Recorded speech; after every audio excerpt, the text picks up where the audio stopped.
Ladies and gentlemen, it is 11:11 Wednesday on 11:22. What an interesting mathematical, a lot of angel numbers flowing around today. And we got ourselves the angel himself of building generational wealth, Mr. Nizan Mosery. We're very excited. I know I'm going to be taking a lot of notes. I was just sharing with RJ this morning.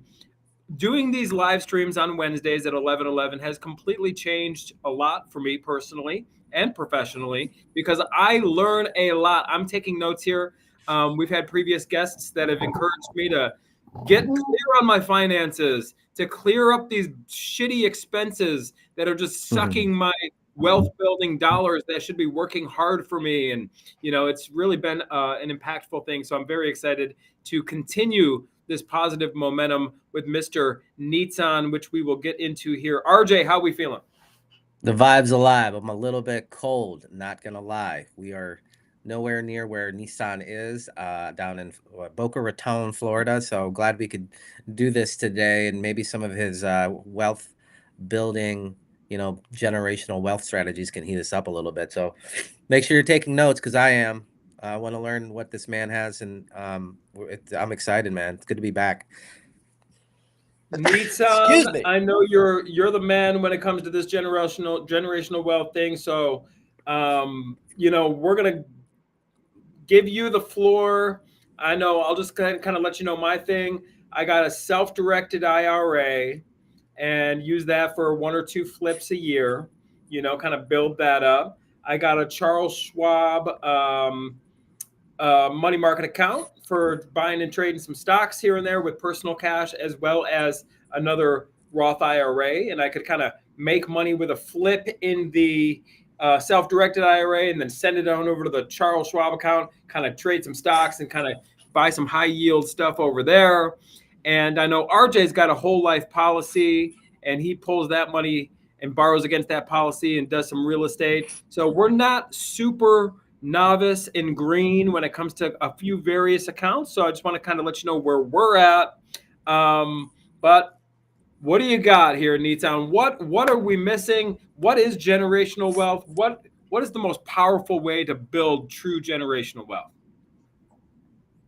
I love that, man. Well, thank you so much for having me. I Hell yeah. appreciate it very much. And yeah, man, let's get cracking. So, there's and I love that you guys are already on that path, right? You guys are already have these structures in place, but majority of the people haven't figured it out yet, right? They haven't figured out that, what, if I have some money in the bank and I'm paying my bills and I'm paying my car payments, or I want to buy a house, and they take that money from their bank account, they spend it, they buy things, they pay their bills, and that money just kind of disappears into the ether, and it's lost forever, right? And I love, what you have there, RJ, is that your whole life policies.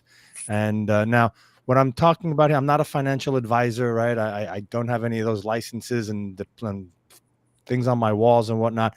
This is just from years of experience of just being out there like you guys, figuring out what works and putting a plan together, right? So you have a lot of people out there who they're working for a company, they're working for themselves, they got some, like you said, some Roths, some 401ks, and they're putting money into it, and that thing is just sitting there, just not really expanding, not really doing anything for themselves. And depending on the type of vehicle and how you have it structured, when you pull that money out when you're 65 years old, you're going to pay tax on that, right? So a lot of people think, oh, I've got my 401k, I'm set. But think about it. $100,000 15 years ago is not the same $100,000 today.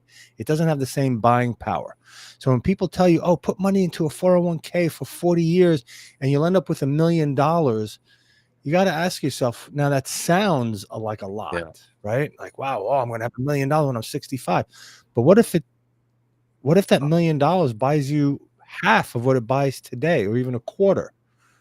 What do you really have? You don't have a lot. You don't have a lot of power, and that's what we need. We need power in our accounts to help us in our elder years, right? Long-term care, long-term. How do we position ourselves for when we can't work, when or forget about when we can't work, when we decide, you know what, I want to relax Right. a little bit. I want to take it easy now. I want to spend more time and enjoying myself and the time that I have here. So how do we position ourselves to be able to take advantage of that later on down the road? And I started my career, wholesaling, fix and flipping. I had a renovation company when I lived in New York. Did some commercial properties up there as well. And while that's great, again, that income comes in, and then you've got your bills, you got your toys that you want to buy, and then that money goes out, and you're done. Right. So again, I like what you guys have going on. So what I've done is throughout the years building my career and going out there and buying multifamily properties. And I love multifamily properties because think of the name, multifamily. You have more than one person living in your property. Now I've had single families, I've had duplexes, quads, and I have 100, 200 unit properties, so, between multifamily and student housing, which is a niche underneath multifamily, you can have anywhere from 4 to 300, 400 people living in your property, and they're paying the bills for that property, and whatever's left over, you can, share with your investors and keep for yourself. And again, there's a lot of tax incentives, right? We do what's called cost segregation reports, which is an engineering report, right? You give a company, you hire a company, they do this engineering report, you give it to your CPA, and now you can get that bonus depreciation within the first year to 2 years that you can put against your passive income. Again, I'm not a CPA. Talk to your CPA, talk to your financial advisors. Everybody's different. Their situation is different. Speak to someone who's licensed and who can help you really put that plan together. I'm just talking from experience here. So we take the cost seg and we give it to our CPA, and then that depreciation gets tacked on and it flows through to our investors and to us. So now all that passive income, we can now minimize the taxes that we pay, hence keeping more money in our pockets. The returns to our investors are higher because they're not spending as much money on taxes. So that's a really good vehicle as well. Now, what do you do when you're finally making money, right? We talked a little bit before the show started. You guys do, the buy and holds, the fix and flips. I just bought a fix and flip myself because I'm still doing that as well. Why not? If it makes sense, it makes sense, right? Get a nice chunk of money. But think about it. You do a flip, you make $30,000, $40,000, $50,000 on a flip, maybe even more, $100,000, right? Or you're wholesaling and you're making money. When you're flipping and wholesaling, you're taxed at the highest level, right? You're taxed as a dealer, the real estate dealer. You're not building equity for yourself. You're not building passive cash flow. You're just transactional, one transaction after the other. You can make a big bulks of money, but what do you do with that money? If you're just going out there and buying toys with it, like I said in the beginning, it's just going out into the ether. So what I found was that, let's go out and help people make those big chunks of money. Let's take that chunk of money and then go put it into, like you said earlier, a whole life policy, or it's called an IUL. Are those policy. two different things, by the way? Oh, okay. Yes, there are two types of different policies that work different. It's, I travel a lot in Southeast Asia and whatnot, and they have this phrase called same but different. Right? So they're same because they're insurance policies, but they act a little differently, right? Whole life, you can put a big chunk of money in there. You're not going to get a lot of upside in the death benefit and whatnot, but you can pull that money out immediately, right? Up to 90%. So let's say you made $100,000 on a flip or on a wholesale deal. You take that money, buy yourself a whole life policy. Then you can take $90,000 or 90% out of the cash that's in that policy. Then you can now what have you done? You created yourself a vehicle that is going to keep generating income. It's going to, right? It's a policy. It's an insurance policy. So it's going to grow a little bit. Now that's the whole life policy, but you can take that money out and then you can buy an IUL, 2 IULs, where now you're continually to put money into it slowly, but that cash value after a while is going to grow really high, and you have a lot of bigger death benefits afterward on the IUL, right? So what I do is I'll go out, I buy a whole life policy, I'll pull that money out, I'll go do some more flips or buy some multifamily, and I'll take that other money and I'll put it into an IUL, and that'll grow slowly, slowly, slowly, and I'll really have a nice cash value within a couple of years. So, for example, I recently just purchased 2 IULs for my daughters. Right? I should have done this earlier, but no better time than now, right? I'm not going to look at spilt milk, right? So I'm doing it now. And I told them, I said, listen, they're 16 and 18 years old. I said, by the time you're 30, you're going to have an insurance policy, an IUL insurance policy with the cash value over $500,000. You're going to be able to pull that money out tax-free. You're going to be able to buy a car with it. You're going to be able to buy a house with it. You're going to be able to invest in it.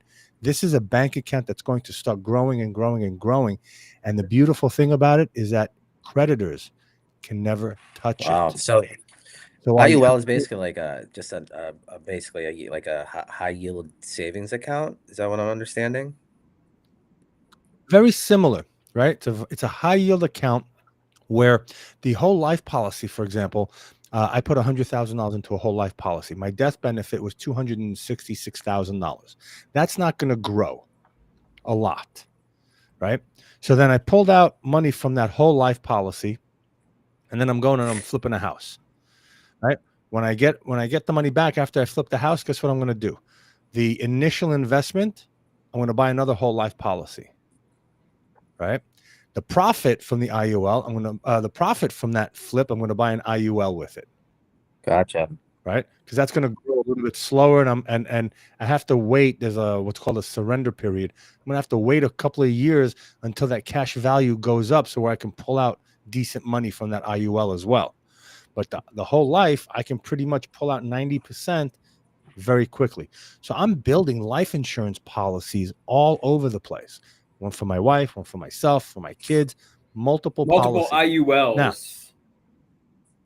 whole life. So you're and doing the IULs, whole life for your both. kids and for the and for yourself?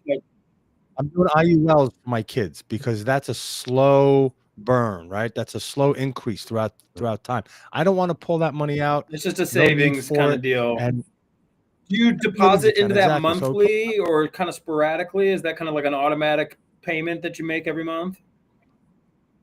So what I did was I said, you know what? I threw in $5,000 into each one's account just to kind of fund it. Now you don't have to, right? But we started at $100 a month into each account. Now my daughters work, so I made a deal with them. I said, we're going to keep this policy going.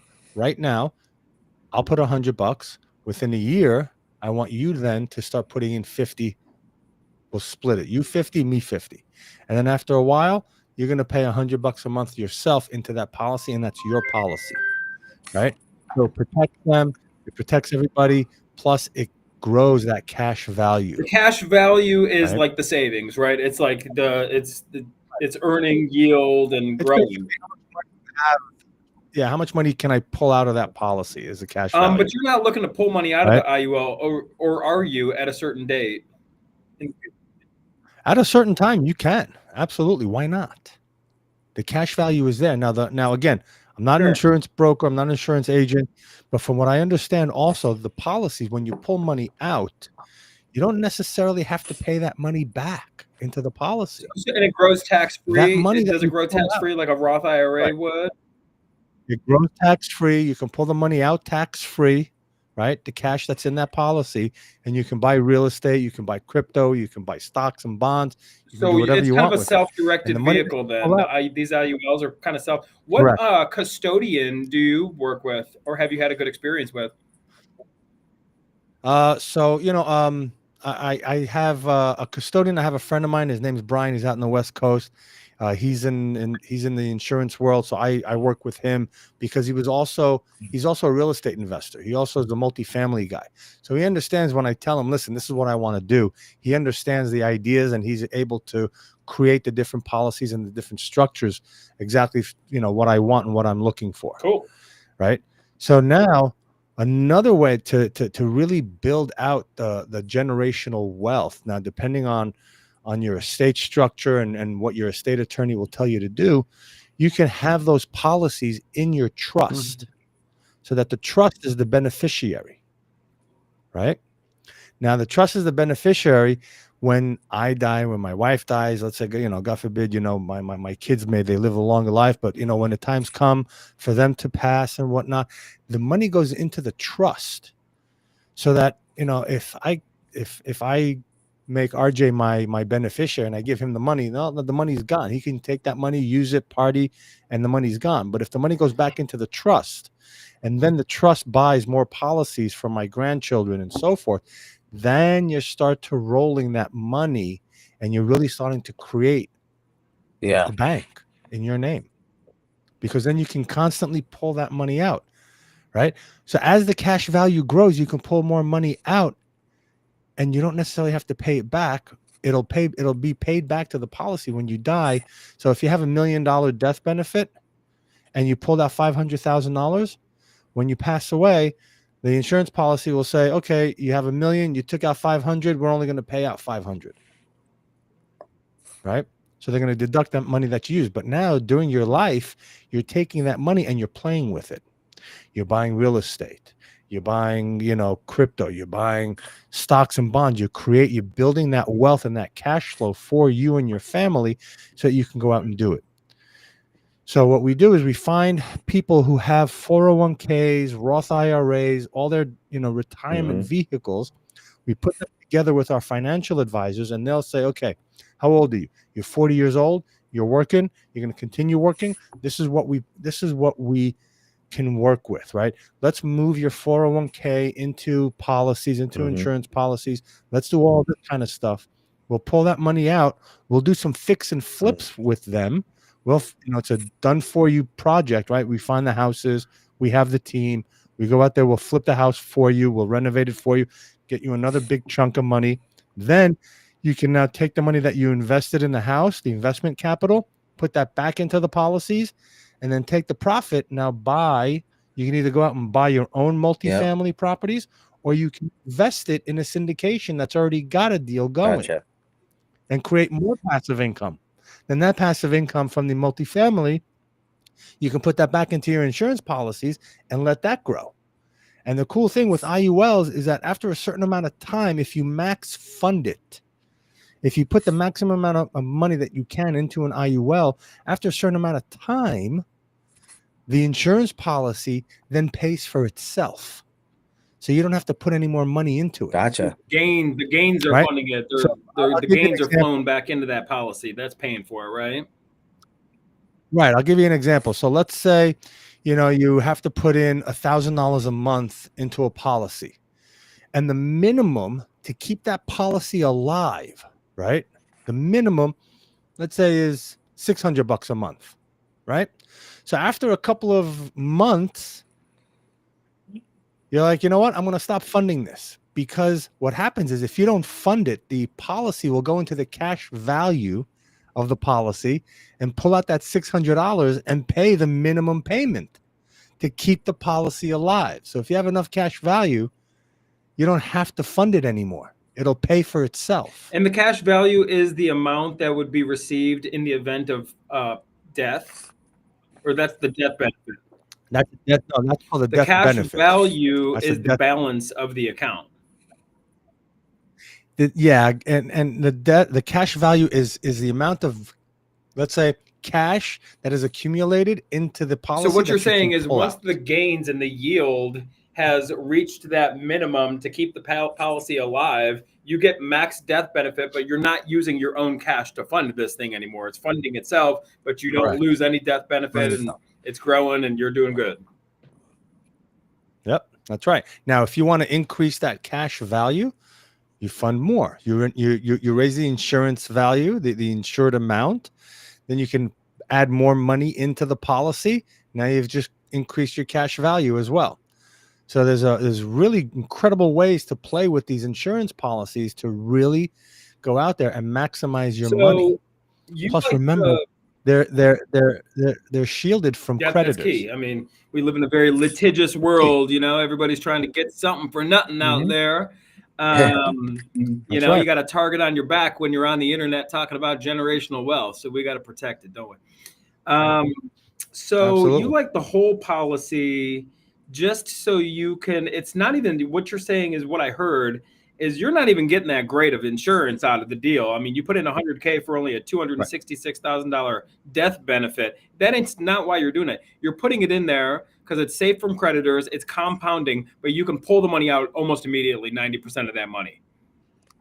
That's the key Absolutely. to this. Absolutely. And then you're using That's the that key. money that you just pulled out of the, whole life policy, which is still growing. So your whole principal's growing at 5-6%. Is that kind of what you can expect out of a policy, around 5-6%?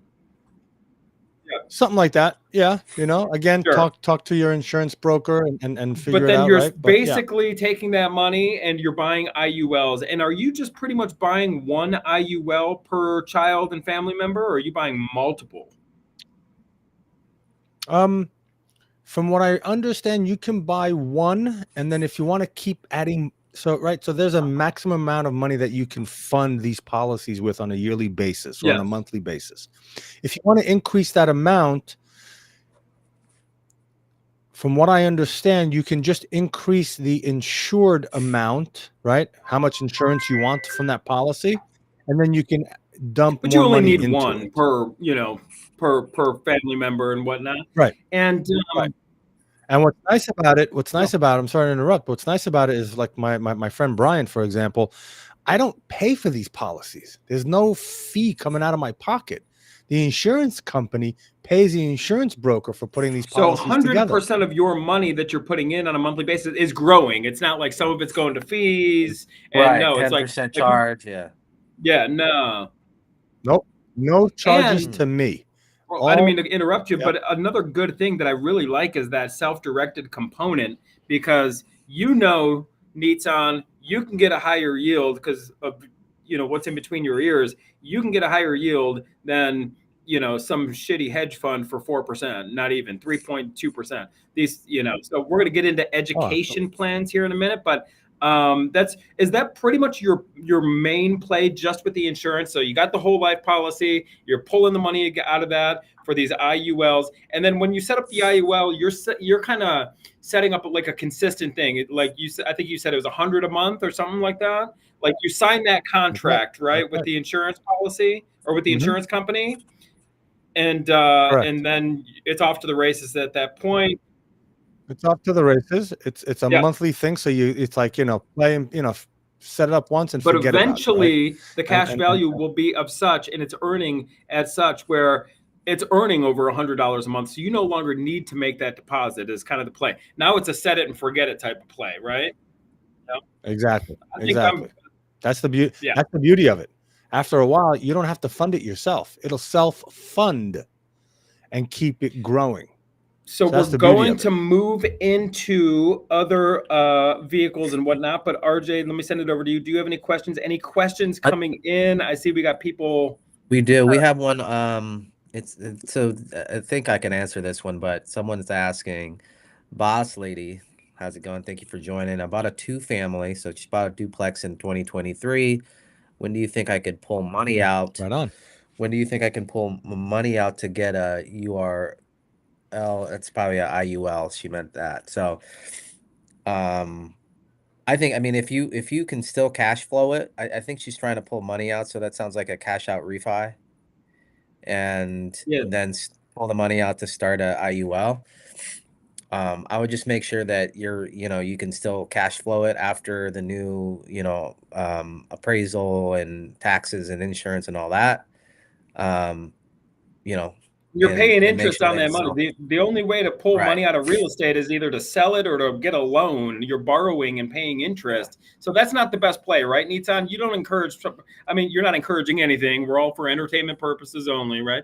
But it's not as beneficial if you're paying interest on the money that you used to fund your accounts. It's kind of like cutting it. It's a double-edged sword there, right? If you're using a HELOC against a piece of real estate that you're paying interest on, that's kind of calling it a wash and kind of negating the gains that she would be earning from this policy. Right. Yeah. Yes. So you gotta play it very carefully, right? This is where you gotta really understand the policies and interest rates and so forth. So I'm always the one to, if you have real estate and your equity went up and you can And just like RJ said, you can pull that money out, but you got to be careful. It's got to Right. still cash Yeah. flow, right? You got to make sure that there's a buffer and be conservative to say, okay, if rents decrease by $200-300 in the next couple of years, can I still make my mortgage payments and so forth? But you know, I'm in the process of getting a HELOC myself, right? I'm going to take a HELOC. I'm going to buy some more insurance policies. Check this out. I'm borrowing the bank's money against my house, right? But I'm using the bank's money. I'm going to take the policies. I'm going to get policies. I'm going to buy those policies. I'm going to pull that money back out, probably return it to the HELOC. So I'm not paying the HELOC on it. Now I've got my insurance policies. And after a couple of years, it's going to self-fund itself so I can pull money out. I got a question. And buy more. Right. So you're buying policies, but you're buying whole life policies, it sounds like, right?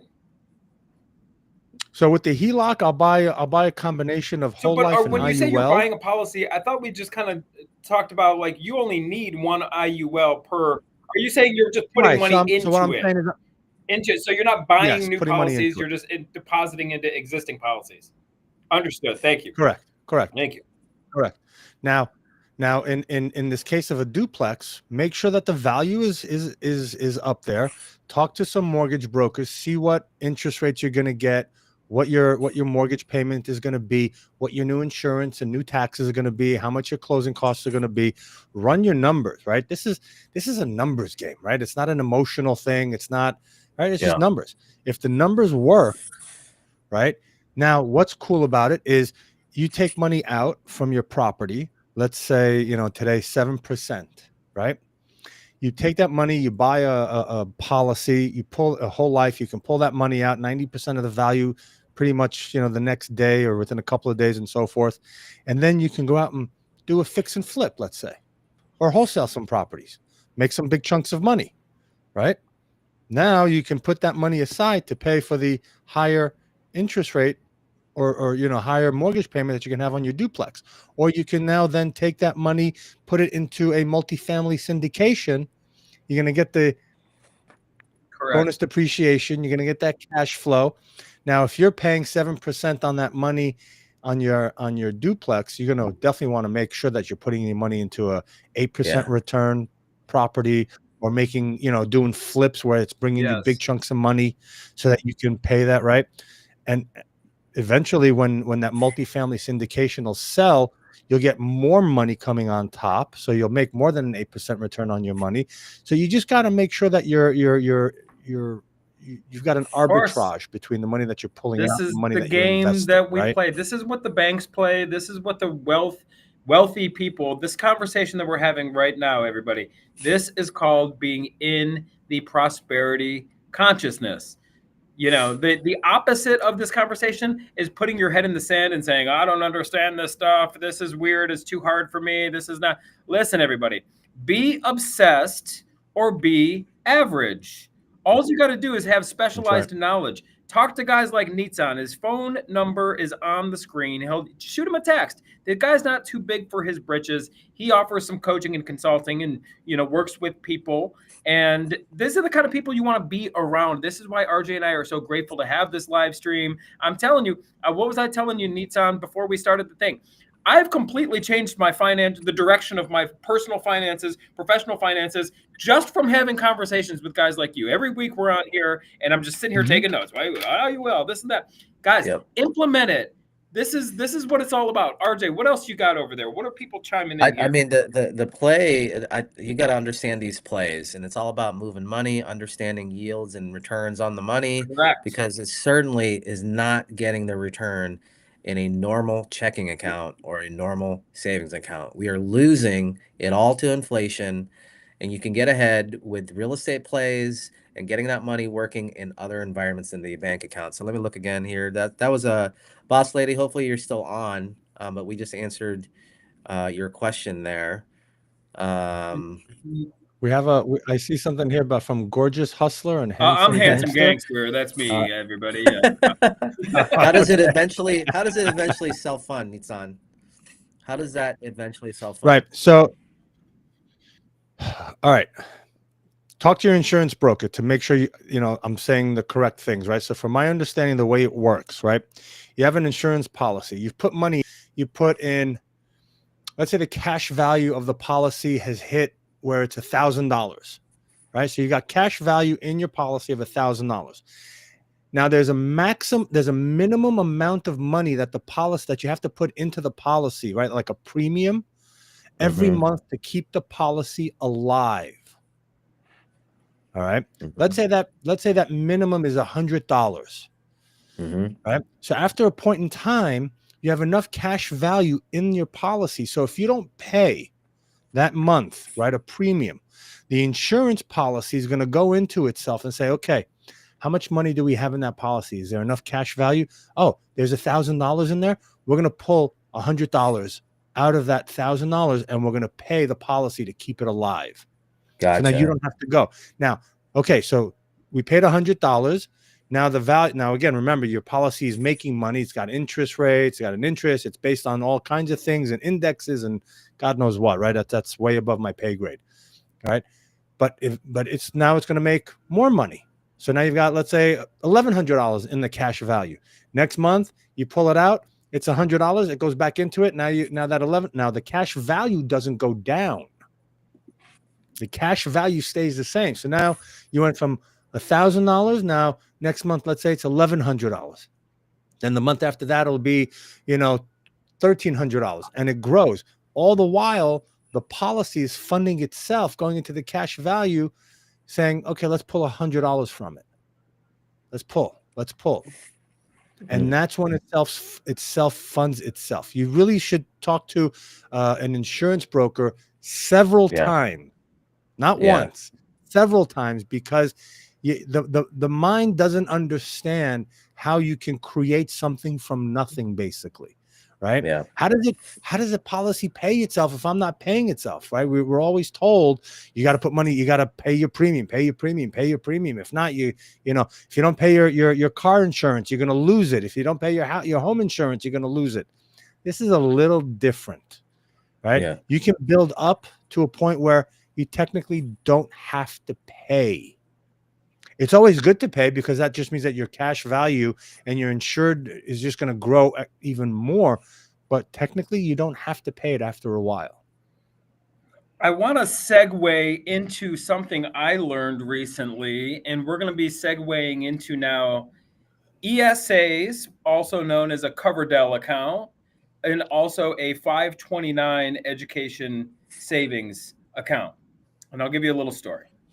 So my soon-to-be wife, in all her righteousness and, wanting to do the right thing, years ago, I believe 2000, I don't even know what year, before me, she walked into a big box kind of chain, Edward Jones, probably next to a Subway and a movie theater, just an office of Edward Jones. Right. She wanted to do the right thing, and she has a son, she wanted to start an education savings plan. So she sat down with them, and they signed her up for a 529 savings plan. And she's been contributing $25 a month to that 529 plan. So I pulled it up because we're getting extremely clear on everything. Nizan, be obsessed or be average. We are getting clear. I'm finding bank accounts. I'm finding money in bank accounts that I forgot. I didn't even know existed. And then, by the way, everybody, you're going to want to hang out. We're going to talk about education plans. Then we're getting into HSAs, because that's another one we're working on over here. But she started this 529 plan and been putting in $25 a month. I ran the numbers. I'm looking at the statements on this thing. This thing's earning about 3% a month. I'm sorry, a year. 3% a year. As we all know, inflation is higher than 3%. That means the value of the money sitting in this account is going down faster than the interest, which is growing the account. It is going down in value faster than it is growing. So immediately I talked to our financial people over at Schwab, and I said, look, we want to get a Coverdell account. We want to get an ESA, an education savings account. It's different than the 529 simply because it is self-managed. This is the biggest thing. The 529 that she has already earning 3% a year, that is not self-managed. You're letting Edward Jones manage it. They stick it into hedge funds, and that's why it's only getting 3%. So we are closing that account, it is a taxable event, but after all these years, the gain on this has only been less than $1,000. It's not a huge fee or anything like that is going to be paid. We're rolling that money now into and starting a new Coverdell ESA account that I can use for real estate investments as well as stock investments or whatever I want, a higher yield than the 3%. But here's the thing that I learned. A 529 plan, I think, is what most average people, and I'm not saying somebody's average because they're not worth as much as someone else. We are all created equally. I'm just saying the people off the street, like my soon-to-be wife, was that person. She walked in off the street, they set her up for this 529 account, and she felt like she was doing the right thing. Literally, now we're looking at it and it's like, this is not the right thing. We are losing money on this account. So this is why we got to have these conversations with guys like Nizan. So we realized what I learned is the 529 plan, not self-managed. You're just a savings account and it's actually losing value. The ESA or a Coverdell account, it's the same thing, different names, for the same thing. That is self-managed. So I can trade with that account and I can use that thing. What is your experience with these two different education accounts? And am I missing anything from that explanation I just gave? No, that's great. No, explanation is great. What the one thing with the 529, you put that money in there and you can only use it for educational purposes. Like you said, you can't take that money out and say, you know what? Okay, 10 years, I've accumulated $100,000, $200,000 in that account. Let me go and do a couple of flips and turn that $100,000 into $200,000 so that the 529 can grow. You can't do that. You can only spend it on educational purposes. Now, an EAS plan, that's a good account as well. Can you use that account to invest in other types of products, or is it just into education? I do not know what the money could be used for, but I do know it's self-directed in that I can use it for trading. And then I'm also starting a self-directed, with a custodian. So there's two ESAs that are being created. One is with Schwab for the stock market and crypto if I wanted to and all that stuff. The other one is with a custodian that would allow me to do real estate investments so I can transfer that money around and self-direct it and make my own investments. Now, what I can use the money for after it's accumulated and grown, I got to get clarity on that. I do not know. Right. So I'm looking over here and the difference between an ESA and a 529, tax-free withdrawals for qualified expenses on both, right? So you can use them for educational purposes, right? Qualified expenses, I'm looking over here, a Coverdell ESA, from kindergarten to 12th grade, higher education, tuition, expenses, all that kind of stuff. So the Coverdell ESA, you can pay for expenses from kindergarten up to 12th grade, plus college and so forth. The 529 plan is for higher education only. Okay. The investment options with a 529 is limited to the options offered by that state that you're in, right? Or that where the kid's going to school. With the Coverdell, the investment options is any option or any alternative investment that's approved by the IRS. So I guess you can use that Coverdell to invest in other options rather than just education. However, there are income limits, right? There are income limits as far as like if you earn that just affects how much you can actually contribute to that account annually. Meaning, if I'm earning $500,000 a year, my contribution is going to be less than somebody who's making $100,000 a year. They want to give more benefit, but here's what's coming up for me. And then RJ, I want to see what your thoughts are on this.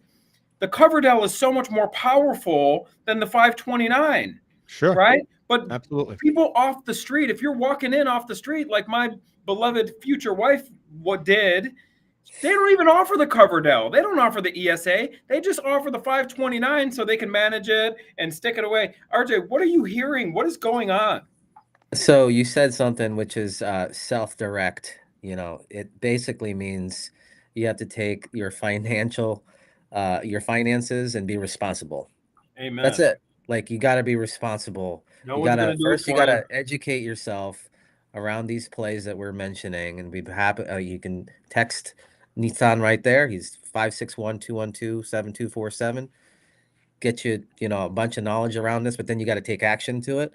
And you have to really be responsible around your finances if you want to beat, what's going on out there with inflation, and get ahead, and uh, you know, not pay as much taxes. It really comes down to that. I mean, this is why you want to be able to control your accounts and be able to self-direct. This is what Mm. we're teaching our clients and students in our community, and so you just have to be financially responsible. It really is. Like, you got to understand. If you don't understand, there's plenty of things to knowledge up on.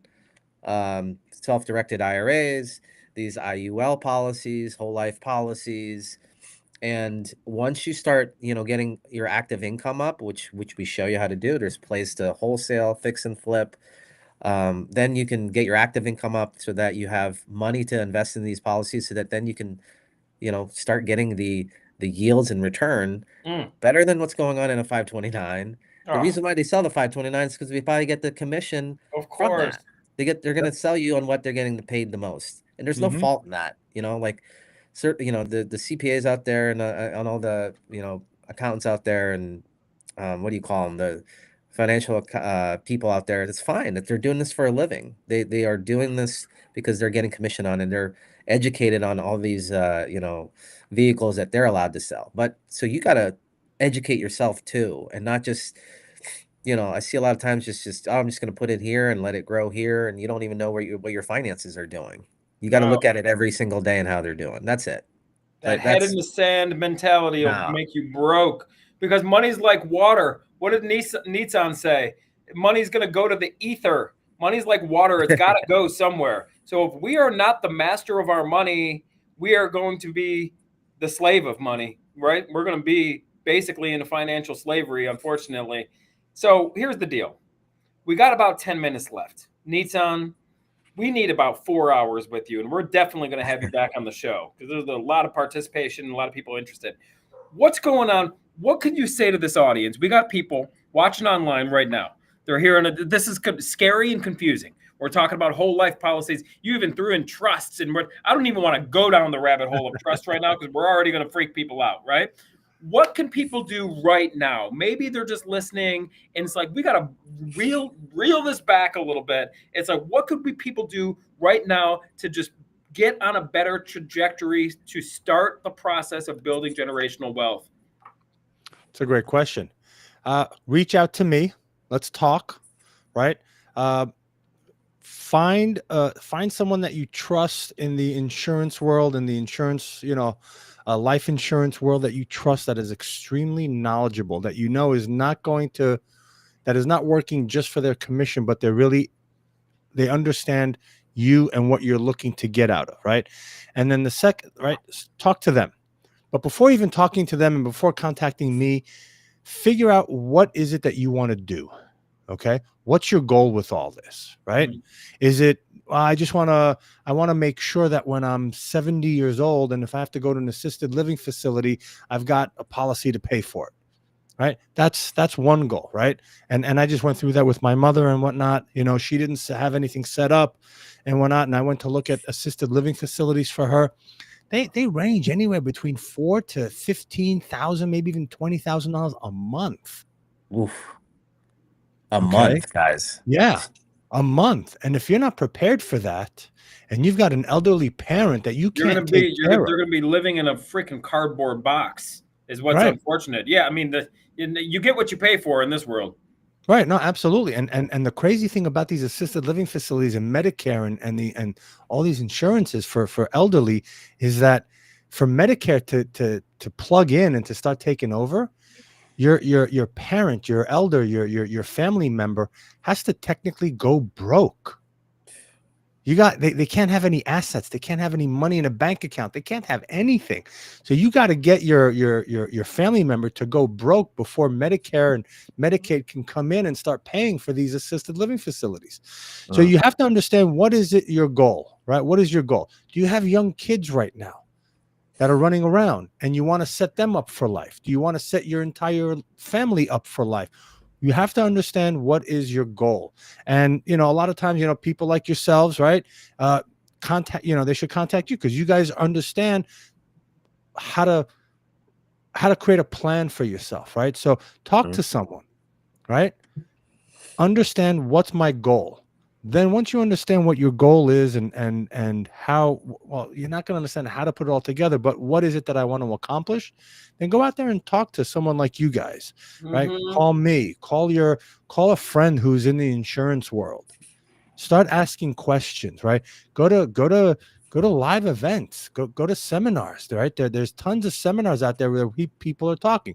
You don't have to buy their courses and whatnot, but just start getting educated. Learn, right? Tons of podcasts. Your guys' show, right? Go on YouTube. Start educating yourself on what's possible, because if you don't know, you don't know. You don't know what you don't know. It's tapping into the wealth consciousness. And you know what kills people, Nizan? And I lived this way for a long time. It's that ego. It's like, well, I'm afraid to let people know that I don't know my shit. I'm afraid to act like I don't have my shit together. So therefore, I'm not going to attend a seminar because then they're going to know I don't know this stuff. I'm not going to ask questions because then people think of even in our children who are in school. What does the teacher always constantly have to remind people? The dumbest question is the one that's not asked. People are afraid. They're afraid of looking stupid. People are afraid of looking bad. It's this, and that's going to keep you broke. It's going to keep you broke. Chime in. Hey, everybody, wave the flag. I'm the first one to admit I don't have it all. I don't know. I got to ask. I need to talk to guys like Nizan. I got to have these conversations every single day, right? Yeah, the alternative to that is putting your head in the sand, acting like you know anything. Meanwhile, you're crumbling from within. Yeah. You're killing yourself. You're killing your future, all because you're afraid to ask and chime in and speak up, shoot a text message, hop on a phone call. We should all be bragging about how much we don't know. Absolutely. Let's get humble, everybody. Wow, what a notion that is, right? Absolutely. My goodness. Absolutely. I sometimes I'll be at a conference and someone's talking and I'll ask and I'll be like, oh, what was that term you just used? And they'll kind of look at me side-eyed and they're like, really? You don't know? I'm like, dude, no, I don't know. Explain it to me. What's the problem? Yeah. I'm growing right now. What? Yeah. There's so I missed that. Okay. Now what? Right. Yeah. Don't worry about what I'm reading. I just finished reading a book. It's called What You Think of Me. Hold on, what's it called? It's a great title, and that's exactly it. What you think of me is none of my business. That's it. That's it, right? Baby. What you think of me is none of my business, because you look at me, you're going, oh, that guy's got white beard, he's got a sweater on, and you're thinking of me this way. I don't care what you think of me. Yeah, it's none of my business. Keep it to yourself. I know who I am, and if I don't know something, guess what? I know I got to ask a question. Because if I don't ask that question, my base is going to be off balance. 100%. And anything I build on top of that is not going to be solid. And I can't afford that, right? I've got kids. I've got a life. I'm going for a certain place. So be humble, right? Yeah. I don't know it all. Thank God I'm smart enough to know that I don't know everything and I got to ask questions. It is, what? Most successful people ask a bunch of questions, guys. Mm-hmm. I've got a website for you. Is this generalwealthplan.org? Is that a good website? Yep. Okay, let me get this here, and you guys can also visit Nizan's website here, generationalwealthplan.org. And just so you know, to give you guys some context, Nizan has over 1,500 units owned and has $200 million assets under management. That is quite a feat. Now, we're not going to get into that today, the real estate side today, because when it comes to general wealth, this guy has got a bunch of knowledge, and we're probably going to have you on again, Nizan, just so you know. Awesome, man. I'd love it. But we got more questions. We're not afraid to admit it. Questions is the key. I'm telling you, having this live stream has been great to keep us in the wealth consciousness. RJ and I sit here with a paper and pen. We're not sitting here messing around on our phones. We got a live guest, like somebody like Nizan. We will pick your brain for this full hour. This is what it's about. Literally, it is a selfish thing, but it provides so much value to everybody else. And that's why, honestly, that's why Nizan, we designed the show intentionally where we don't get into people's past. Like, tell me how you started. Who gives a shit? Where are you at today? And how can we help people now? Yep, absolutely. And you know what's funny is that, you know, we don't talk about our past, but real quick, we all started the same place. We all started sucking our thumbs, right? Puking on ourselves, walking backwards, right? Crawling, crapping our pants and whatnot. We all started the same place. Why is it that people end up in different places? Because of what we think we're worth, what we listen to people, right? Again, what you think of me is none of my business. Right. What you think of yourself is completely the most important. It is all the business right there, bro. Self-worth is the biggest thing. And I'm going to throw this out there, Nizan. We're having some fun here today. Something that I have found, something that changed my personal life is completely quitting alcohol. I completely quit all external substances because I'm just like a hard charger, bro. Chemically, you introduce some kind of outside substance, and I'm just going to go until the wheels fall off. And it takes self-awareness. Once I know this, so I've made a vow to never do any outside substance for the rest of my life. And that's served me. But here's where it starts, bro. We got to make commitments to ourselves. And it could be anything, meaning I'm going to do 10 push-ups every single day. I'm going to do something every single day. And when you start to build that trust in yourself, now you start talking to yourself a little differently. You start saying like, hey, I trust myself a little bit. And when you start to trust yourself, you start to like yourself. And when you start to like yourself, you start to love yourself. And when you start to love yourself, your self-worth goes up. You love things that are worth something, right? And when that self-worth comes up, now you're starting to get humble. Now you're just like, hey, I'm going to build on this. It starts with these daily commitments and building trust in ourselves. Absolutely. And it's, you know, it's amazing that you said that, because last night I was driving from Miami. I went to a multifamily meetup, and then on the way home, I have Audible in my car. And I don't know if you guys ever heard of this gentleman called Osho. He was a big spiritual leader out of India and so forth. So I spent a lot of time in his ashrams in India and so forth. Yeah. And so I was listening to him. I was listening to him yesterday on the ride home, and he was talking just about that. He goes, no one there, everybody on the planet, no one loves themselves. We don't love ourselves. When we learn to love ourselves, first of all, we can then then we can love others, but then we can trust ourselves because we love ourselves, right? When you trust yourself, then you can make decisions. Then you can make commitments to yourself like you did. I'm not going to any external chemicals. So it's amazing that you were saying that, because I was just listening to him last night talking about loving yourself. If you don't love yourself, you cannot do anything in life. No, you cannot grow. You cannot expand. You cannot help. You cannot put good into this world. You cannot do anything. Because you're just going to project that energy onto everybody else, right? The external is a reflection of what is going on inside. This is the affirmations here, right? My inner world creates my outer world, brother. This is the affirmation that's going on in upstairs for me. Nizan, you are the man. RJ, where are we at here? Well, we don't have any more questions. There is someone's just making comments. You guys got any questions? We only got about a couple minutes left. But this has been a very, very informational live stream, and I'm excited to work something out with getting you back on here to continue this conversation about some other strategies that you know. His website's generationalwealthplan.org, and it's right there in front of the screen. And so go there, get on his website. What's the number again to connect with you? 561 212 7247. Shoot me a nice text. little video. And you can find me on social media, The Traveling Investor. I am pulling you up here. So with that being said, ladies and gentlemen, you know where to find us every single way. It's the new year. We're back, baby. We are so back.